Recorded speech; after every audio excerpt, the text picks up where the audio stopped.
Assalamualaikum warahmatullahi taala wabarakatuh.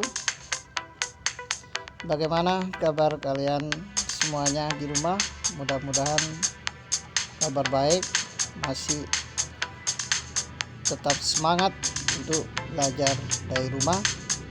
Jangan lupa untuk selalu menjaga kesehatan dengan cara mematuhi protokol kesehatan. Baik anak-anakku yang saya banggakan, sebelum kegiatan pembelajaran pada hari ini kita mulai, mari kita awali dengan membaca doa di dalam hati kita masing-masing menurut keyakinan kita masing-masing. Berdoa mulai.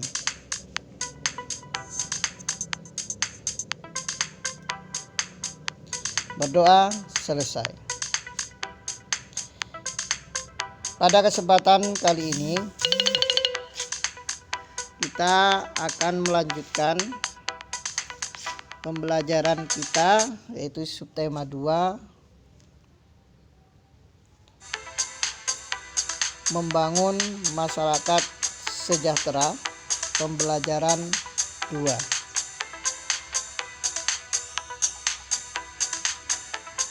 Adapun kompetensi dasar yang akan kita kembangkan pada pembelajaran hari ini yaitu bahasa Indonesia, yaitu menggali informasi yang terdapat pada teks non-fiksi.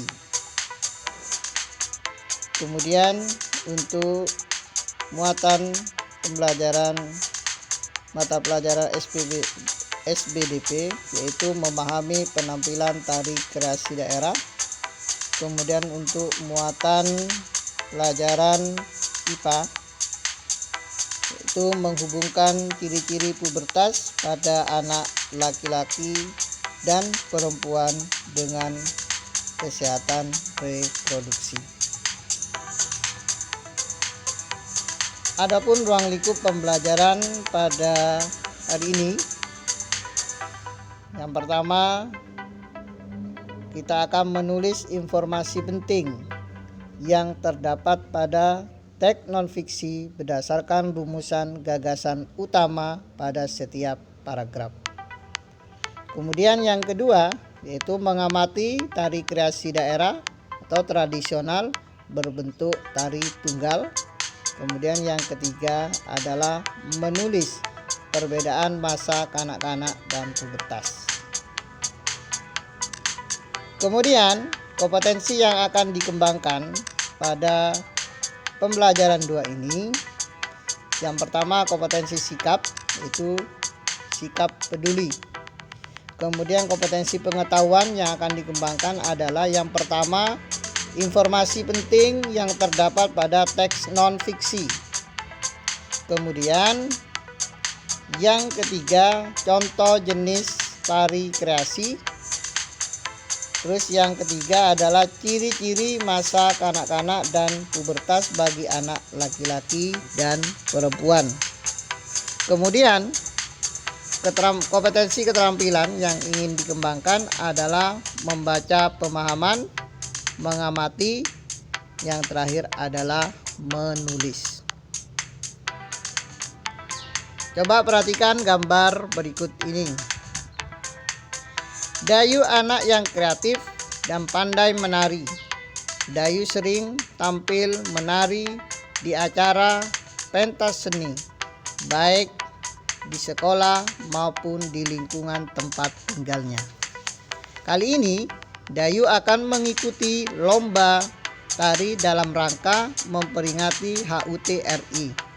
Dayu akan menari tari tunggal bertema kepahlawanan. Apakah yang dimaksud tari tunggal?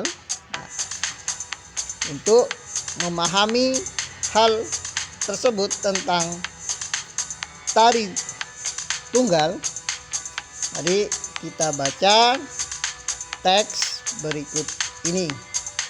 Kalian bisa membuka buku tema kalian, tema 6, subtema 2, halaman 52 sampai 56. Nah, Di situ ada teks bacaan yang berjudul Ragam Tarian di Indonesia. Teks tersebut ada 3 paragraf, di mana di masing-masing paragraf itu terdapat kalimat utama. Nah, dari kalimat utama itu nanti kalian bisa menarik kesimpulan sehingga kalian dapat menentukan gagasan utama pada masing-masing paragraf. Seperti yang sudah kalian pelajari kemarin, bahwa teks non-fiksi adalah teks yang ditulis berdasarkan fakta, bukan hasil karangan atau khayalan. Jadi teks non-fiksi itu adalah teks yang benar-benar nyata adanya. Kemudian bagaimana cara menentukan gagasan utama pada masing-masing paragraf teks tersebut? Nah, saya contohkan cara menentukan gagasan utama pada paragraf 1. Coba kalian perhatikan. Ini adalah paragraf 1.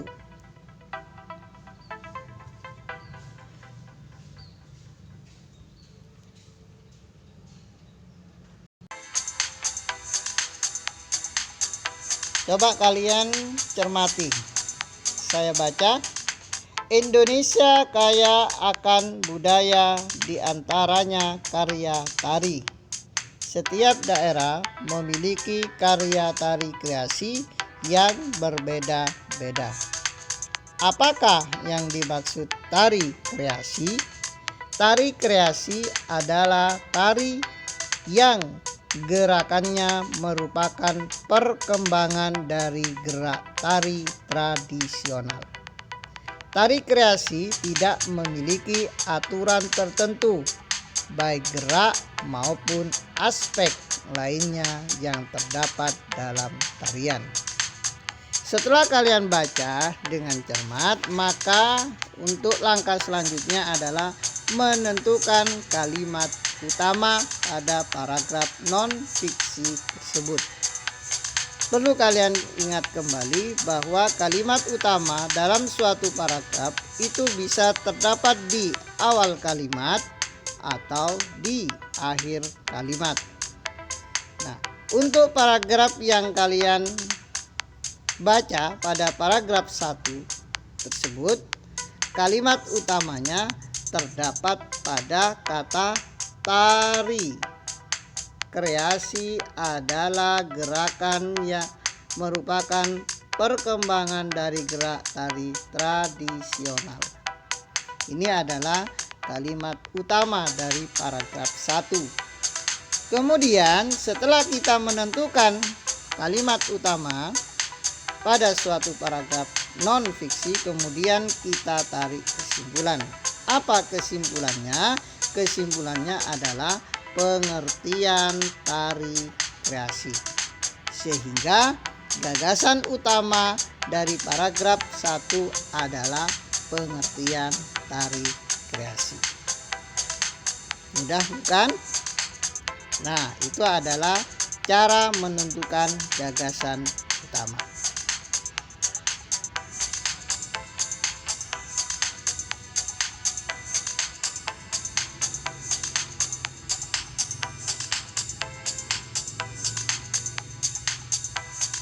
Selanjutnya, tentang macam-macam tari kreasi. Pada teks bacaan sudah dijelaskan bahwa tari kreasi daerah atau tradisional itu ada yang ditampilkan secara perorangan atau secara berkelompok. Nah, untuk yang kalian pahami pada saat ini yaitu tentang tari kreasi daerah atau tradisional yang ditampilkan oleh satu orang yang disebut dengan tari tunggal. Nah, di sini ada beberapa contoh. Misalnya tari pendet dari Bali. Ini adalah tari pendet dari Bali. Kemudian ada tari merak dari Pasundan. Kemudian ada tari kandangan dari Jawa Barat.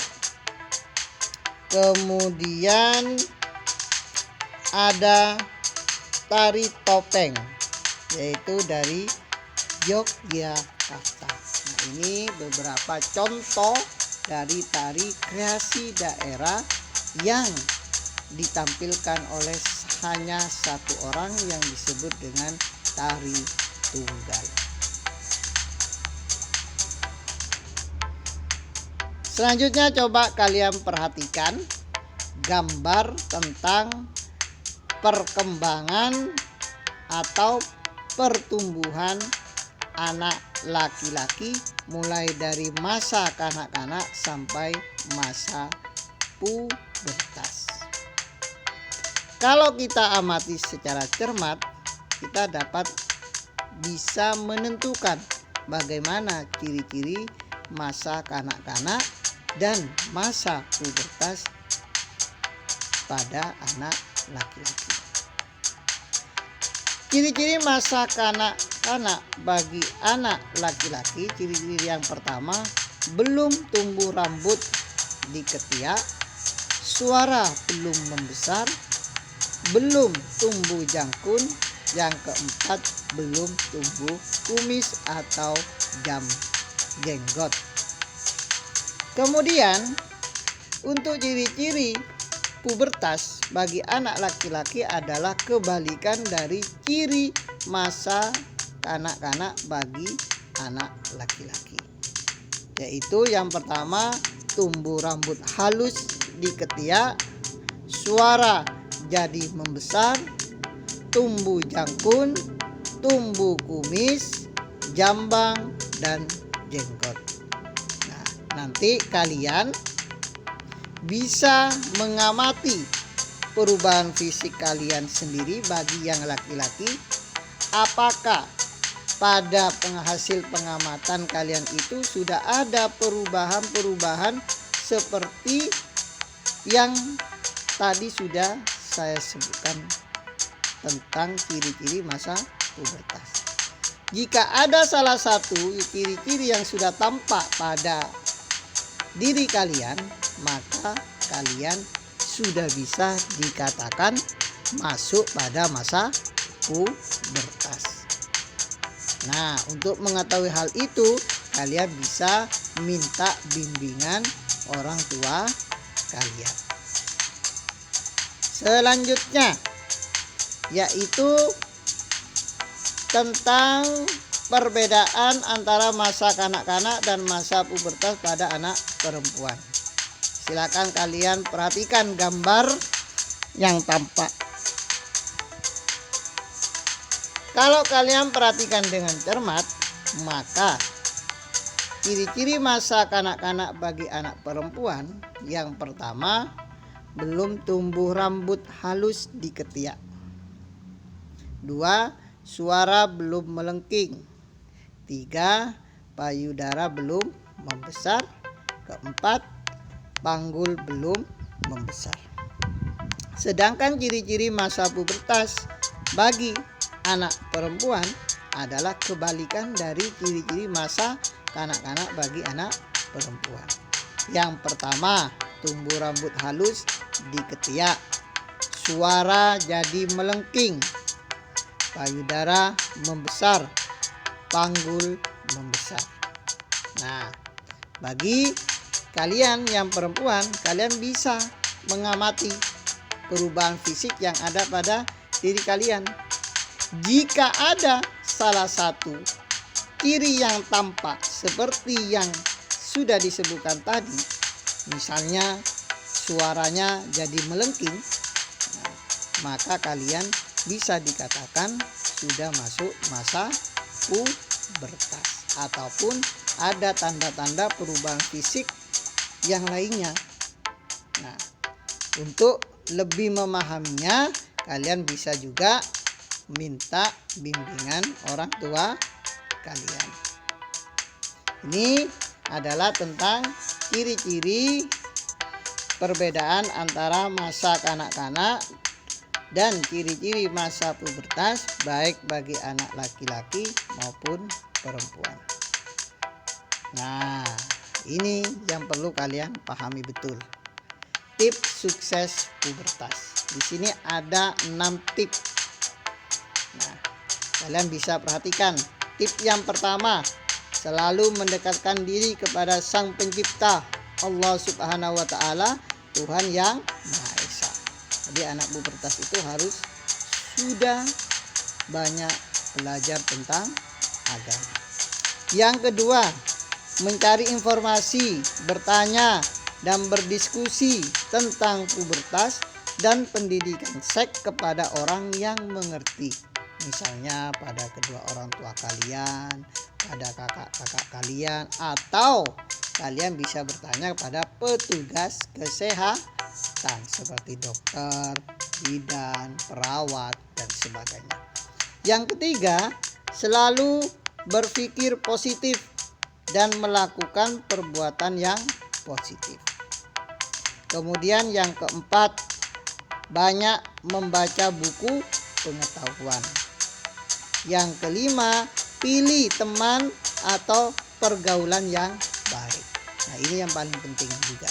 Jadi kalian kalau sudah masuk pubertas harus hati-hati dalam bergaul, baik yang perempuan maupun yang laki-laki. Jangan sembarangan bergaul atau berteman apabila kalian hanya kenalnya di media sosial. Kemudian yang keenam, kembangkan hobi dan bakatmu. Nah, jadi yang keenam harus bisa mengembangkan hobi sehingga timbul adanya kegiatan-kegiatan yang positif. Nah, ini adalah tips sukses pubertas. Nah, itulah beberapa materi yang sudah kalian pelajari pada hari ini. Jadi kita bisa mengambil sebuah kesimpulan bahwa yang pertama, kalau kita mau menentukan gagasan utama suatu paragraf non fiksi, harus bisa menentukan kalimat utama di setiap paragrafnya. Kemudian kita tarik sebuah kesimpulan sehingga kesimpulan tersebut menjadi sebuah gagasan utama. Kemudian yang kedua, bahwa tari tradisional atau tari kreasi daerah atau tradisional itu banyak macamnya. Ada yang ditampilkan secara perorangan yang disebut dengan tari tunggal. Kemudian yang ketiga adalah bahwa ciri-ciri masa kanak-kanak dan ciri-ciri masa pubertas baik itu laki-laki maupun perempuan itu berbeda. Kemudian yang paling akhir, kita harus bisa menghadapi masa pubertas ini dengan kegiatan-kegiatan yang positif. Saya kira itu yang bisa saya sampaikan. Sebelum kita akhiri, mari kita baca hamdalah. Alhamdulillahirabbil alamin. Assalamualaikum warahmatullahi wabarakatuh.